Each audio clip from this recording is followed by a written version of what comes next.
Hey everyone, I'm Joey. When it comes to renting a property, many people question what the right decision is for them regarding their tenants. Should they lease it long-term to a single tenant? Should they go ahead and furnish it and try to lease it for vacation renters or travelers? Or should they try something in between like a 6 to 9 month lease for a travel nurse? First, we're going to take a look at the pros and cons, and then we're going to take a look at the finances of each one to see what's going to be most profitable. Hopefully by the end of the video, you'll have a good idea of what's going to suit your needs best for your available space. Before we get started, I'm going to do 10 backflips to get me hyped. Hopefully it gets you hyped too. I'll be quick.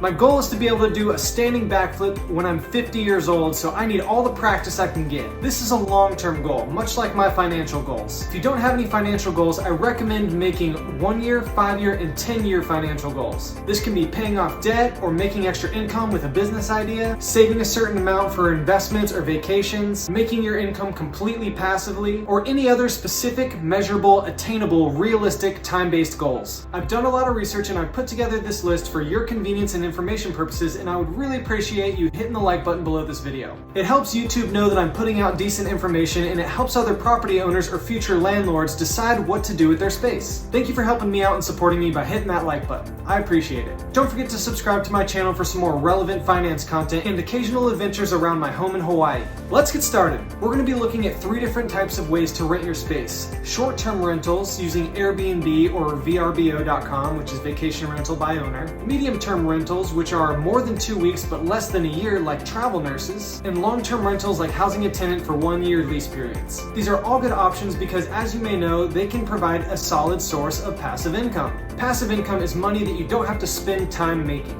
Renting an available space can also pay your mortgage without having that deducted from your regular work income. The first thing to consider is what type of space that you have or want to have. Is it a room for rent, one side of a duplex, a timeshare, a freestanding residential building like an in-law suite or a multifamily property? This is an important first consideration because certain spaces are limited to certain rental types. For example, if you're currently renting for your living situation, a lot of bylaws and rental agreements prohibit subleasing. That means you signed an agreement that you won't rent out this extra room that you're not really using. You also want to know what your target demographic for renters are going to be given the space itself, the location, the amenities, and a couple other factors. For example, if you have a room for rent, that may work for a travel nurse or a college student or a single tenant. However, people on vacation or those who are just traveling for leisure may want a little more privacy than a room with a shared living space. If you live in a large city or town with a lot of tourists, visitors, or travelers, a short-term rental could work just as well as having a long-term rental. If you live in a small town with not too many tourist attractions, you may be limited to long-term rentals if there's not too many visitors or travelers passing through. If you have an in-law suite or a completely separate housing unit on your property, you could probably go with any of these 3 forms of renting. We'll take a look at all 3 of these rental types and figure out what's going to be most profitable for you and how to attract the tenants you're looking for. So let's take a look at the pros and cons for each one. Long-term tenants are generally considered the most passive income generating form of renting a space. Some long-term tenants renew their lease year after year. If they're a good tenant who's respectful of the space and property, fix the damages that they cause, and get along with the neighbors, this can be a great hands-off way of generating passive income over a long period of time. Some upsides to long-term leasing are: 1, you don't need to clean the space regularly, although you may need to hire landscapers if your homeowners association requires it, or if you just feel the need to take care of the yard if your tenants aren't going to. Secondly, long-term rentals generate steady income every single month, and as a landlord you can even increase the rent year after year between tenants. And thirdly, other than generating legal contracts in the very beginning and making sure that your tenant pays on time, it doesn't require a lot of time input from you, the landlord. However, there are some downsides of having a long-term rental. 1, you could be making more with a short-term rental if you live in a large city or a tourist destination. Secondly, if you have bad tenants who don't respect the space, don't fix the damages that they cause, don't get along with the neighbors, this can be a headache and a time-consuming hassle to fix the damages that your tenant is causing. Thirdly, you don't have access to that space because somebody is living in it at all times. This can be a negative if you often have relatives coming in from out of state who need a place to stay. This can also be a negative if your property is in a location in a different part of state or a different state that you often want to travel to. You won't be able to access that because a long-term tenant is staying in it. Now let's talk about medium-term rentals, 2 weeks to a year. Medium-term tenants are often travel nurses traveling from out of state to work at nearby hospitals. Similar to long-term tenants, this can provide a steady source source of income with minimal time input. The most common website that travel nurses use to find housing is furnishedfinder.com. We found our first housing situation here in Hawaii with Furnished Finder because we didn't have any furniture. Medium-term tenants and long-term tenants pretty much have the same positives. The downsides of a medium-term tenant as opposed to a long-term tenant are: 1, you'll need to furnish the space, which can be costly. Secondly, you'll need to find tenants more often than a long-term rental because the lease term is shorter. Medium-term tenants and month-to-month tenants can be a good option if you only want access to that space a month or two out of the year. Which brings us to short-term rentals. Short-term rentals are rentals that last between 1 night and 2 weeks, sometimes longer if you get a vacationer or a business person who ends up staying longer than expected.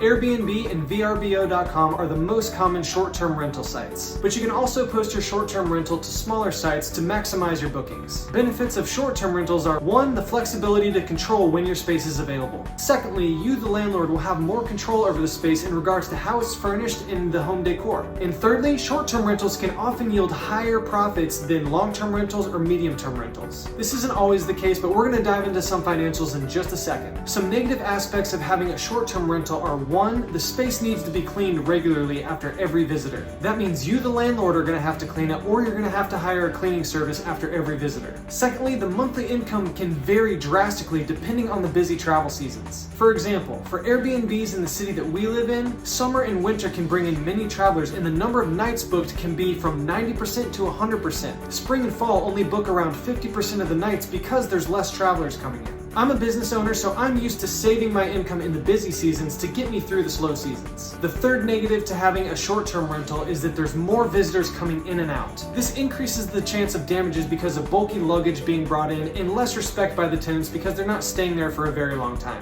Having a bunch of different people from different places coming in and out of your space can also increase the chance for the spread of germs and bacteria if it's not cleaned very well. My rental property is a duplex in a small, affordable town in Hawaii that's a popular tourist destination. We bought our first property earlier this year during the 2020 pandemic. My wife and I stay upstairs, and we have the opportunity to rent out the downstairs, which is a completely separate unit. In our case, we did some research on rentals of similar layouts in our area and what they were charging for short-term and long-term. But here's why we made our space a short-term rental. 1, it's more financially profitable to run a short-term vacation rental here in a tourist destination. Secondly, we want our friends and family on the mainland to be able to come and visit us at their convenience, and it wouldn't be possible to do that if we had a long-term or medium-term renter. And thirdly, we wanted to furnish it ourselves to make it feel more like our home, as opposed to just immediately renting it out to someone who's going to bring all their own stuff in and that we're not going to have access to.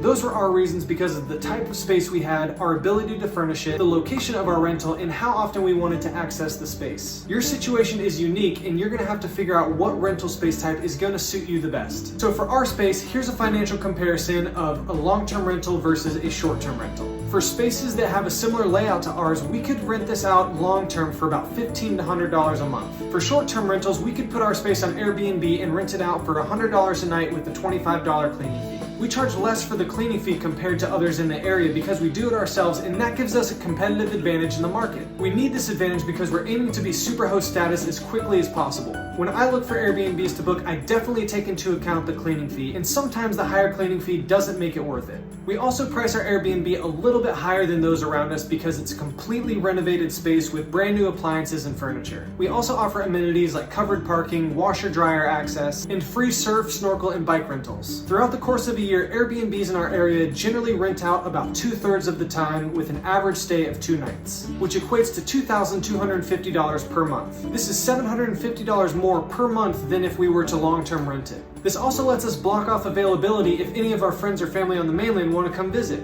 If we truly wanted to make this a passive income generating property, we would raise our cleaning fee, hire a cleaning service, and risk getting booked less because of the higher cleaning fee. We'll probably do this in the future to free up our time for more income generating projects. Great amenities that can add value to your space are a washer dryer, a stove and oven, blender, coffee maker, convenient parking, and the location of your space compared to where your renters want or need to be. For us, we live 1 mile away from the downtown area with restaurants, bars, and social settings. We're 1 mile away from shopping centers like Target and Walmart, and we're 1 mile away from the Ocean Bayfront. We also live 1 mile away from the university where my wife is completing her master's program, which is convenient for us and also gives us the opportunity to rent to a university student if we decide to go that route in the future. We also live 3 miles from the hospital, which is convenient for us because I'm a little bit of a risk taker, but also gives us the opportunity to rent to a travel nurse if we decide to go that route in the future. We're very stoked with our rental property being equidistant to pretty much everything that we need, and it's also nice to have options to switch up our rental term lengths if we want to.